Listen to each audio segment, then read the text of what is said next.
ഉടുമ്പൻചോല സ്പോർട്സിന്റെ ഹബ്ബായി മാറിയതായി MLA MM മണി. താലൂക്ക് ആസ്ഥാനമായ നെടുങ്കണ്ടം കേന്ദ്രീകരിച്ച് 10 കോടി രൂപ ചെലവിൽ സിന്തറ്റിക് ട്രാക്ക് സ്റ്റേഡിയവും 40 കോടി രൂപ ചെലവിൽ പച്ചടിയിൽ ഇൻഡോർ സ്റ്റേഡിയവും നിർമ്മിച്ചത് ദീർഘവീക്ഷണത്തോടുകൂടിയാണ്. വരും നാളുകളിൽ ജില്ലയുടെ കായിക കുതിപ്പിന് ഈ നേട്ടങ്ങൾ കരുത്തു പകരുമെന്നും അദ്ദേഹം കൂട്ടിച്ചേർത്തു.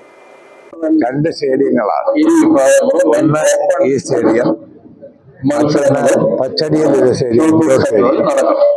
ഈ സ്റ്റേഡിയം രണ്ടും കായിക മത്സരങ്ങൾ ഈ മേഖലയിലേക്ക് കടന്നു വരുന്നതിന് കൂടുതൽ പ്രയോജനമാകും. അത് മനസ്സിലാക്കി അത് കണ്ടുകൊണ്ട് തന്നെയാണ് MLA എന്നതിൽ ഞാൻ ഇടപെട്ട് ഈ രണ്ട് സ്റ്റേഡിയങ്ങളിലൂടെ അനുവദിച്ചത്. 10 കോടി രൂപയുടെയാണിത്.